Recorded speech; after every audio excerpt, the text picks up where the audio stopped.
Bagaimana peran holistic sowan itu dalam mendukung dan menjaga kesehatan jiwa pada kasus-kasus orang dengan sakit kronis. Ketika dampak itu bisa ditangani dengan kemampuan adaptasi yang baik, tidak akan begitu berarti atau mengganggu.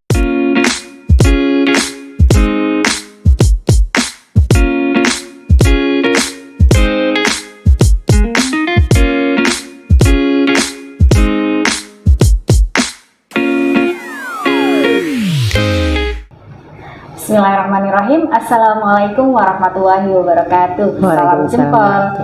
Selamat pagi Sobat Balkesmas, bertemu lagi dengan kami dalam program Ngopi Seketa, Ngobrol Pintar seputar kesehatan. Di sini saya Dr. Rosa atau biasa dipanggil dengan Kak Ros yang akan memandu acara pada pagi hari ini. Dalam episode Ngopi Seketan pada pagi hari ini kita akan membahas tentang layanan holistic sowan dalam mendukung dan menjaga kesehatan jiwa khususnya pada kasus-kasus penyakit kronis. Dan telah hadir bersama kita ini narasumber yang luar biasa. Nah, dalam dinamika kehidupan kita pasti menghadapi banyak permasalahan ya. Untuk itu kita harus dituntut untuk bersifat adaptif ya dalam menghadapi permasalahan tersebut, termasuk stresor apalagi dalam kondisi saat sakit. Nah, nantinya kita akan membahas lebih lanjut tentang bagaimana peran holistic sowan itu dalam mendukung dan menjaga kesehatan jiwa pada kasus-kasus orang dengan sakit kronis. Ya, langsung saja kita perkenalkan narasumber yang luar biasa, yaitu Ibu Sari Palupi, SKep Nurse. Beliau adalah perawat khusus layanan holistic sowan di Balkesmas wilayah Magelang. Selamat pagi Ibu Sari. Selamat pagi Kak Ros, salam semangat, selamat pagi sahabat Balkesmas wilayah Magelang. Ya, Ibu Sari Palupi ini perawat khusus layanan holistik di Balkesmas wilayah Magelang ya. Benar. Dan pagi ini kita akan membahas tentang holistic sowan Ibu Sari dan layanan holistic sowan yang sudah dilakukan di Balkesmas wilayah Magelang. Nah, sebelum masuk ke layanan holistic sowan itu sendiri Ibu Sari, mungkin bisa kita perkenalkan dulu kepada Sobat Balkesmas. Jadi kan kita pasti tahu ya, sebelum melakukan ke arah permasalahan jiwa ini, kita tahu ada permasalahan stresor itu yang mempengaruhi jiwa kita. Nah, mungkin Bu Sari bisa jelaskan apa sebenarnya menjadi penyebab timbulnya permasalahan jiwa tersebut. Ya, terima kasih Kak Ros atas pertanyaannya. Kita pakai bahasa sederhana aja ya, tentang bagaimana atau apa sebetulnya yang memunculkan gejala atau permasalahan atau gangguan jiwa. Umumnya kita pakai bahasa stres saja ya. Setiap kita pasti pernah mengalami fenomena stres gitu ya. Stres itu adalah satu reaksi dari tubuh terhadap suatu ancaman ya. Dalam bereaksi terhadap suatu ancaman itu tubuh akan mengeluarkan hormon Kak Ros, namanya hormon adrenalin dan juga hormon kortisol ya. Yang keduanya itu akan mempengaruhi tubuh ya secara fisik, sehingga akan muncul gejala mungkin peningkatan tensi atau denyut nadi meningkat, tidak teratur dan lain sebagainya. Dan setiap kita tidak bisa lepas dari namanya stres. Setiap kita pasti mengalami, dan stres itu ada beberapa, ada mulai dari ringan, sedang dan berat. Ketika stres itu ringan ataupun sedang, bisa jadi itu hal yang malah kita butuhkan, yang positif, karena akan membantu kita mengupgrade diri, mencapai suatu pencapaian-pencapaian khusus yang sudah kita targetkan dan itu kita butuhkan. Tapi ketika stres itu berat ataupun kondisi emosi baru tidak stabil sehingga kesulitan beradaptasi dengan baik, misalnya dalam kondisi sakit kronis, tidak ada dukungan keluarga, nah itu di situ butuhnya kita support system, pendukung dari lingkungan, baik lingkungan keluarga maupun teman dekat. Dan stres itu muncul dari beberapa faktor Kak Ros dan juga sahabat Balkesmas semuanya. Jadi bisa dari dalam diri sendiri ataupun faktor lingkungan. Dari dalam diri sendiri misalnya kondisi sakit seseorang, sakit kronis ya, seperti mungkin hipertensi yang tidak kunjung sembuh ya, harus berobat rutin dalam jangka waktu yang lama, atau juga seperti sakit gula atau diabetes ya, atau penyakit kronis yang lain seperti TBC yang butuh waktu lama pengobatannya. Nah, itu kondisi-kondisi dari dalam diri seseorang. Bisa juga dari dalam diri keluarga, misalnya komunikasi yang tidak baik, ataupun mungkin adanya trauma dalam keluarga, ataupun kondisi ekonomi yang tidak stabil. Itu bisa muncul stres yang biasanya sedang ataupun berat. Dari luar mungkin kondisi lingkungan tempat kerja, pertemanan, struktur organisasi yang berubah, itu memunculkan pemicu-pemicu stres yang tentu saja walaupun itu kondisi sedang, berat ataupun ringan, tetap harus dituntut kemampuan adaptasi dengan baik. Jika itu tidak bisa ditangani dengan baik atau kemampuan adaptasinya itu tidak maksimal, nanti biasanya muncul kondisi-kondisi seperti frustasi atau mungkin kondisi depresi ataupun kondisi krisis ya, yang itu tidak kita inginkan. Jadi pada intinya penyebab ini bisa berasal dari internal ya, diri kita tadi ya. Berarti saya simpulkan ini ya Ibu Sari ya. Jadi ada penyebab dari internal, dari dalam ya, dan dari luar gitu ya Bu Sari ya, dari eksternal. Intinya seperti itu tadi. Sudah lengkap sekali penjelasan dari Ibu Sari. Nah, lalu Bu Sari, tadi itu penyebab, bisa dari internal, bisa dari eksternal. Kemudian apa dampaknya atau nanti ketika kita terjadi permasalahan jiwa ini tadi, ada gangguan kejiwaan ini, dampaknya seperti apa atau timbul tanda gejala seperti apa sih biasanya yang akan muncul kalau ada permasalahan jiwa ini? Ya, Kak Ros, tadi ditanyakan tentang dampak ya, dampak dari stres yang terjadi atau yang hadir pada seseorang ya. Nah, ketika dampak itu bisa ditangani dengan kemampuan adaptasi yang baik, tidak akan begitu berarti atau mengganggu Kak Ros. Iya, tidak berpengaruh. Tapi ketika dampak itu tidak bisa diantisipasi dengan baik atau kemampuan adaptasi seseorang tidak terlatih ya, maka dia bisa muncul gejala. Bisa itu di gejala fisik, bisa di gejala emosi, bisa di gejala pemikiran atau kognitif ya, bisa juga di gejala perilaku. Nah, gejala emosi yang sering muncul mungkin akan merasa sedih gitu ya, panik, gusar ya, ada rasa cemas ya, kayak gitu ya. Ya. Kemudian merasa tidak berguna, itu gejala emosi ya. Kalau gejala fisik mungkin akan muncul seperti di awal saya sebutkan, ada nadinya meningkat sehingga muncul deg-degan ya, mungkin terasa nafas tidak longgar atau sesek ya, bahkan bisa ke pencernaan ya, seperti mual, muntah. Beberapa klien saya seperti itu, harus bolak-balik ke belakang. Itu gejala fisik ya, yang mungkin sangat mengganggu banget ya. Dan juga ada gejala kognitif, pola pikir ya, sehingga misalnya kurang fokus, tidak konsentrasi gitu ya, berpikirnya terasa lambat, mudah lupa kayak gitu ya. Kalau kita sering lupa, jangan-jangan ini ada permasalahan ada yang ya, belum diadaptasi dengan baik gitu ya, atau bahkan sampai ke kita salah mengambil keputusan, kesulitan memprioritaskan. Itu gejala-gejala dari pemikiran. Dan yang keempat adalah gejala ke perilaku. Jadi kalau sudah sampai ke perilaku, mungkin stres sudah lama yang harus segera diadaptasikan. Gejala perilaku yang mungkin seperti perubahan pola tidur, pola makan ya, sehingga mungkin asam lambungnya atau gastritisnya kambuh gitu ya. Dan yang kita khawatirkan adalah gejala atau habit ke perilaku yang keliru, seperti mungkin merokok berlebihan ataupun minum minuman alkohol dan zat adiktif yang lainnya. Jadi respon dari stres tadi kalau tidak ditangani dengan baik malah justru sampai gangguan perilaku, dan gangguan perilaku inilah nanti yang malah justru beresiko ini ya, memperberat dan menimbulkan gangguan yang lebih berat lagi, lebih malah kompleks lagi, berubah atau mengalihkan ke ini ya, permasalahan adiktif tadi ya.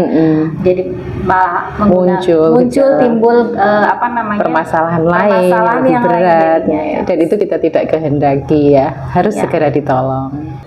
Jadi Bu Sari tadi sudah jelas menjelaskan ya, sudah lengkap dari faktor, kemungkinan dari penyebabnya, kemudian dampaknya seperti apa dari gangguan pada diri sendiri ya, dari fisik sampai perilaku sampai ke pola perubahan perilaku yang perilaku yang semakin buruk gitu ya, dampak jangka panjangnya ya. Nah, ini terkait tadi tema kita holistic sowan yang mendukung dan menjaga kesehatan jiwa. Ini mungkin sebelum kita membahas lebih lanjut, Bu Sari bisa jelaskan apa itu sebenarnya holistic sowan gitu ya. Mungkin sobat Balkesmas belum terlalu paham ya, holistik, oh iya layanan holistik gitu, tapi holistic sowan itu apa sih sebenarnya gitu.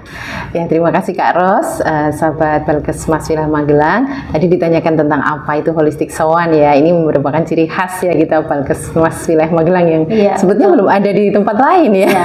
Ini keunggulan, salah satu keunggulan kita. Magelang gitu ya. Kita memiliki layanan holistic sowan. Nah, ini Bu Sari coba perkenalkan apa itu holistic sowan dan bagaimana nanti ya. Iya, perkenalkan ya tentang holistic sowan. Sebetulnya kita sudah sering ya mendengar layanan holistik gitu ya. Sebetulnya holistik itu adalah salah satu ya upaya untuk memberikan layanan asuhan keperawatan dengan lebih komprehensif ya, mulai dari mungkin pengkajian atau asesmennya lebih mendalam ya, tidak melulu ke fisik saja tapi ke emosi, ke psikisnya, ke sosio dan spiritualnya ya. Kita lebih detail, lebih pendekatannya lebih humanis ya, dan lebih interaktif kepada pasien gitu ya. Dan sowan itu sebetulnya ada kepanjangan tuh Kak Ros. Bukan ini ya, ternyata ada semata-mata sowan ya. Huruf inisial ini ya, ada penjelasannya ya soal itu ya. Iya, kalau secara bahasa Jawa ya, filosofinya sowan itu kan memang kita berkunjung ya. Tapi dalam hal ini sowan ting pundi ya, ting Balkesmas. Jadi dalam hal ini sowan itu adalah berkunjung secara emosi ya. Kita berkunjung secara empati gitu ya kepada klien gitu ya. Tapi kalau kepanjangannya S sendiri itu adalah suportif ya. Kemudian O-nya observatif, suportif, observatif ya. W-nya well-being. Kemudian A-nya action, N-nya nursing.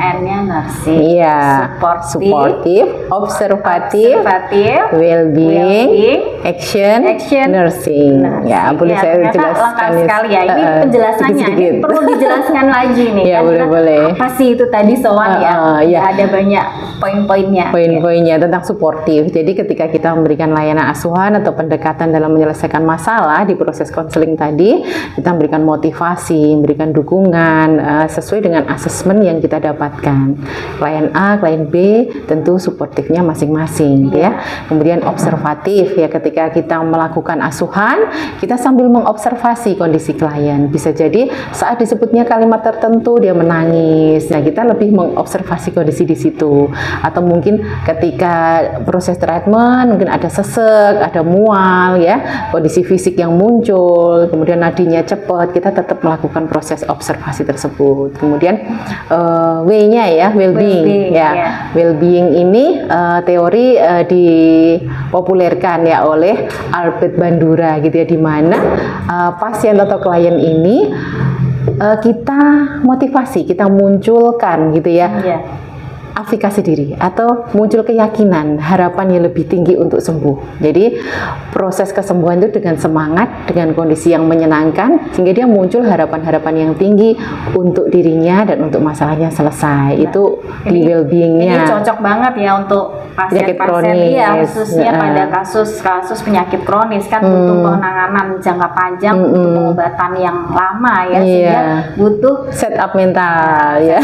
Tadi untuk supaya punya harapan, punya semangat yang tinggi untuk sembuh dan menjalani proses pengobatan dengan sukacita. Ya, itu W-nya ya. Baru W nih, baru ya. Lanjut Bu Sari. Untuk E-nya A ya, action.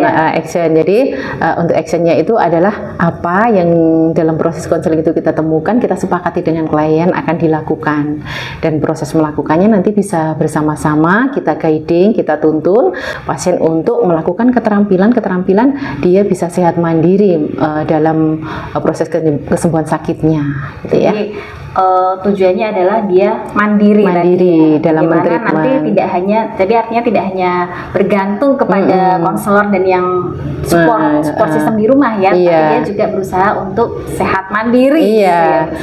Jadi ketika dokter memberikan obat, perawat di layanan memberikan nasihat, tapi ada hal-hal yang itu harus dilakukan sendiri untuk pasien. Kemudian yang terakhir N ya, nursing. Ya, nursing ini di sini kita memberikan proses konseling ya sesuai kebutuhan klien. Nah, sambil kita asesmen atau pengkajian, kita sambil mencari dan mengetahui sebetulnya permasalahan pasien itu apa, dan nanti di closingnya kita pastikan pasien itu tahu permasalahannya dan dia tahu apa yang harus dilakukan. Gitu. Komplit sekali tadi holistik saja itu sudah penanganan untuk pasien secara menyeluruh melalui melalui bio, psiko, sosio, spiritual ya Mas, versi lengkap ditambah dengan teknisnya melalui soan gitu ya. Satu lagi Kak Ros, di proses holistic soan ini kita kan menggunakan teori caring ya. Caring itu yang dulu dipopulerkan oleh Jane Watson ya. Di caring itu tentu dibutuhkan konsentrasi untuk empati ya.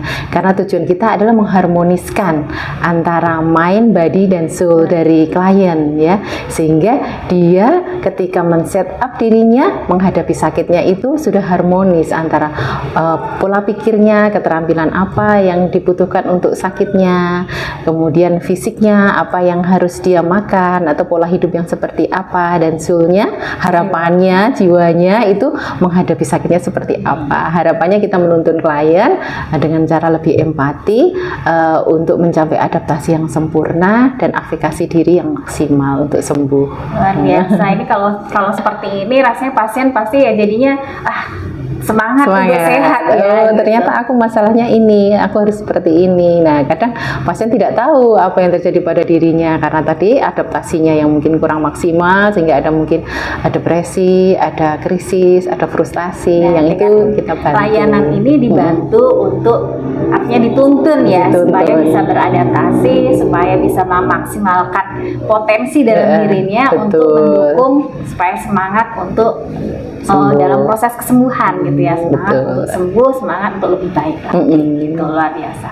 Lalu bagaimana ini Bu Sari? Kalau tadi kan sudah dijelaskan secara lengkap holistic soan itu sendiri. Nah, ini bagaimana sih sebenarnya pelaksanaan holistic soan itu di Balkesmas wilayah Magelang yang selama ini Bu Sari lakukan terhadap kasus-kasus untuk pasien-pasien yang ada di Balkesmas wilayah Magelang? Tadi dikatakan tentang pelaksanaan holistic soan di Balkesmas seperti apa gitu ya Kak Ros ya. Iya, Kak Ros dan juga sobat Balkesmas semuanya, pelaksanaan holistic soan di Balkesmas wilayah Magelang itu kita bertim ya. Ada tim dengan dokter ya, tim dengan kita pemberi asuhan gitu. Jadi pasien yang sudah dikolaborasikan atau dirujuk ke ruang holistic soan, nanti kita pertama tentu akan bina suasana atau trust building, bina kepercayaan dulu, perkenalan dan lain sebagainya.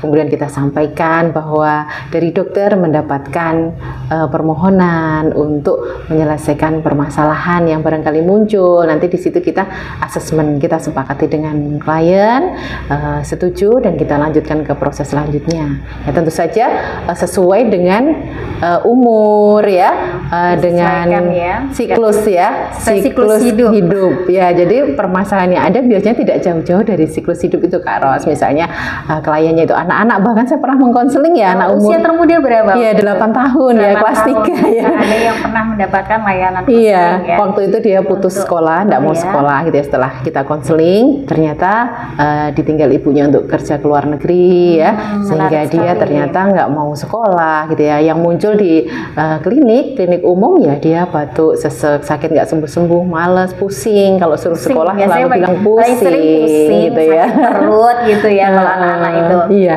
ternyata permasalahannya adalah di emosi atau di mental, atau mungkin ketika remaja gitu ya, tidak jauh-jauh dari masalah remaja, mungkin berhubungan dengan sosial, organisasi, dengan peer groupnya, atau yang sekarang lagi tren adalah pola penggunaan gadget tuh Kak Ros. Itu mempengaruhi banget. Yang muncul di klinik nanti dia sering pingsan saat upacara gitu ya, pusing, mual, muntah ya.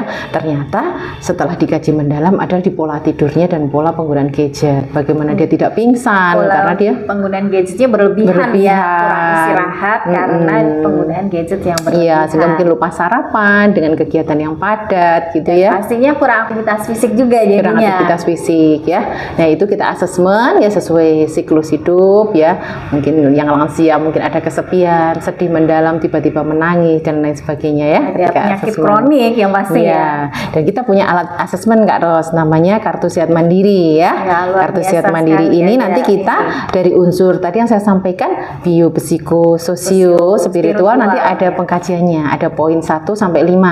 Nah, sambil kita mengkaji, kita mencermati ya, observasi tadi ya, pasiennya itu ada di poin berapa. Kalau 1 sampai 3 berarti masih bermasalah ya. Misalnya yang emosi tiba-tiba marah tanpa sebab gitu ya. Sampai nanti kita guiding, kita tuntun ke poin keempat, yaitu dia latihan mengontrol marah ya. Seperti seperti itu gambarannya di Menarik klinik sekali holistik ya. kayak Iya. gitu ya. Bagaimana nanti di layanan klinik holistik ini ya, layanan holistik sowan ini mengguiding pasien supaya lebih terarah, supaya bisa melepaskan emosinya yang tadi mungkin banyak yang tertahan, kemudian mengetahui penyebab sumber dari emosinya tadi ya, untuk dikelola dengan baik sehingga harapannya berharap nanti berpengaruh juga ke fisiknya, fisiknya juga semakin lebih baik, begitu ya Bu Sari ya? Betul sekali. Nah, ini Bu Sari dalam pelaksanaan tadi kan proses pelaksanaannya di layanan holistik. Nah, pelaksanaannya ini kan kadang yang pasti tidak mudah ya. Nah, dalam proses ini bertemu pasien baru, bertemu orang baru, pasien bertemu Bu Sari yang baru ketemu nih kan tidak mudah ya. Pasti langsung menyampaikan segala isi hatinya, segala curahan hatinya gitu. Kemudian mengeluarkan unek-unek dan emosinya. Nah, ini tipsnya bagaimana supaya bisa permasalahan ini bisa diketahui ya, emosinya bisa dimunculkan. Seperti apa tipsnya? Nah, biasanya kita melakukan relaksasi dulu Kak Ros ya. Setelah kita menyampaikan prolog kepada klien tentang apa yang terjadi di ruang dokter atau saran dokter seperti apa, kemudian sudah kita sepakati, kemudian kita melakukan relaksasi dulu bersama-sama. Tentu kita sepakati ya dengan supaya rileks dulu ya. Karena nggak mungkin dia mau cerita, nggak mungkin dia mau menyampaikan permasalahan kalau kondisinya itu tegang, nggak rileks ya. Jadi kita lakukan treatment yang pertama yaitu relaksasi otot progresif ya. Kapan-kapan next kita bahas tentang seperti apa, tapi intinya untuk relaksasi otot progresif itu merilekskan fisik-fisik yang tegang, yang kaku ya, otot-otot yang kaku. Kemudian kita lanjutkan dengan latihan nafas ya, nafas yang efektif ya. Kemudian diselang-seling antara latihan otot dan latihan nafas ya. Kemudian setelah pasien rileks, nafasnya sudah berirama teratur dan nyaman, biasanya kita lanjutkan dengan kontrol isi pikiran ya. Latihan kontrol isi pikiran. Ini ada di resep Sehat Mandiri juga. Jadi di buku ini selain mengaksesmen poin 1 sampai 5 tadi juga ada beberapa resep ya untuk latihan kontrol isi pikiran, latihan kontrol emosi ya. Ya biasanya di situ mulai terbuka klien. Dia sudah menyadari apa sih yang terjadi pada diri saya. Nah, biasanya setelah kita latih, kita guiding, kita tuntun ya. Setelah selesai gitu, biasanya pasien mungkin ada yang menangis ya, ada yang keluar emosi ya. Jadi di situ kita jadi tahu permasalahan apa, dan itu sangat membantu kita, memudahkan untuk selain menemukan permasalahan, memprioritaskan dan juga tips mana yang kita berikan. Apakah tips dalam membina hubungan yang baik, apakah tips dalam menyelesaikan konflik keluarga, apakah tips mungkin mengatur prioritas keterampilan atau kegiatan ya, karena kan ada permasalahannya. Iya, tergantung permasalahannya. Kadang kan ada ibu muda yang aktif, kegiatannya banyak banget, semua mau dilakukan. Nah, ternyata kita harus membantu dia memprioritaskan masalah dan lain sebagainya. Seperti itu gambarannya di ruang holistik soul. Awalnya nggak mau nih karena masih baru kenal ya. Pasti ada blok. Sebelumnya pasti ada blok ya. Kita menahan untuk mengeluarkan sesuatu kan. Nanti ada caranya. Ada caranya nanti dari konselornya. Siapa yang mau ketemu Bu Sari nanti ya diajari caranya. Dan untuk tipsnya nanti mungkin kita bahas lebih lengkap lagi di episode selanjutnya ya, di next episode kita bisa bahas tips tadi yang secara sekilas sudah dijelaskan Bu Sari. Dan ini nih pertanyaan terakhir nih yang pasti Sobat Balkesmas sudah menunggu-nunggu nih. Nah, tadi udah dijelaskan bagaimana tipsnya, bagaimana formula dan lain sebagainya, sudah lengkap sekali. Nah, ini yang ditunggu-tunggu, bagaimana cara mengakses layanan holistik sowan ini di Balkesmas. Kan tadi infonya hanya ada di Balkesmas wilayah Magelang nih. Nah, lalu caranya kalau ada Sobat Balkesmas yang memerlukan layanan ini, bagaimana cara mengakses layanan holistik sowan di Balkesmas wilayah Magelang? Ya, terima kasih Kak Ros dan sahabat Balkesmas Wilayah Magelang semuanya. Untuk mendapatkan layanan holistik Balkesmas Wilayah Magelang atau holistik sowan, mudah banget Kak Ros. Jadi kalau untuk pasien, mungkin pasien dari poli dalam atau dari poli paru yang sudah bertemu dokter, kiranya membutuhkan pendampingan untuk latihan adaptasi terhadap permasalahannya, atau membutuhkan pengkajian khusus terkait emosi atau kondisi mentalnya, nanti dokter akan memberikan pengantar ya untuk ditreatment masuk ke ruang khusus khusus yaitu ruang holistik sowan Holistik Balkesmas Sowan, Wilayah Magelang ya. Tapi tidak menutup kemungkinan untuk pasien yang lain, klien yang lain yang belum punya kartu pendaftaran Belum Balkesmas pernah Wilayah periksa Magelang di ya, belum Balkesmas pernah ya. periksa ya. Sangat mudah banget. Silahkan hadir aja ke Balkesmas Wilayah Magelang. Nanti akan dibantu oleh bagian pendaftaran dan sampaikan kalau mau mengakses layanan konseling ya, konseling holistik sowan Balkesmas Wilayah Magelang. Mudah sekali ya untuk akses layanan Mudah holistik banget. sowan ini ya.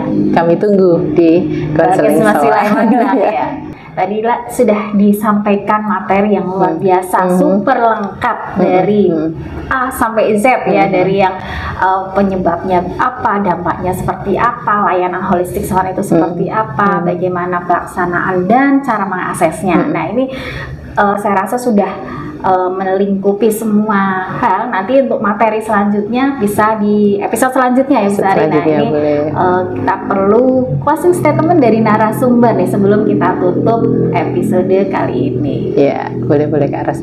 Ya, terima kasih Kak Ros dan juga sahabat Balkesmas semuanya.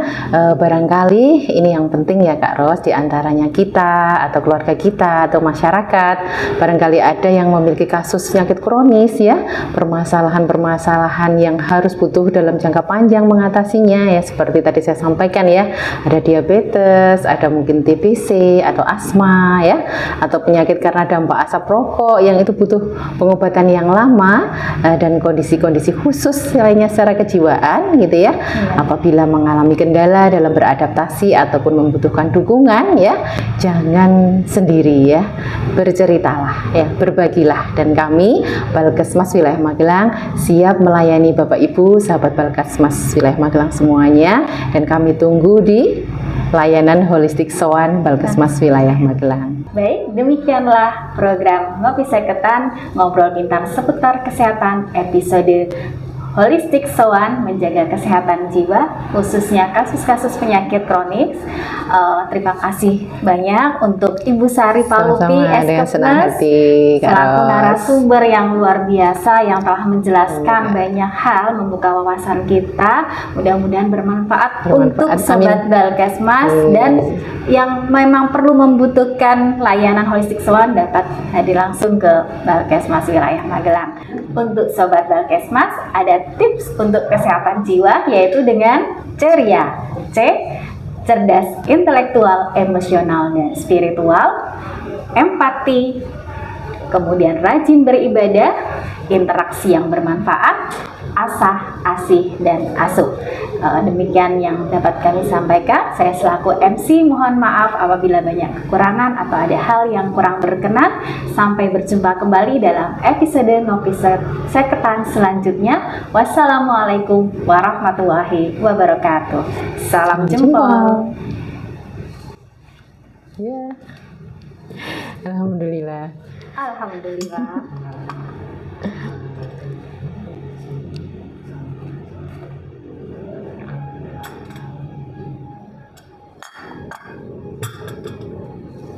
Terima kasih. Sama-sama.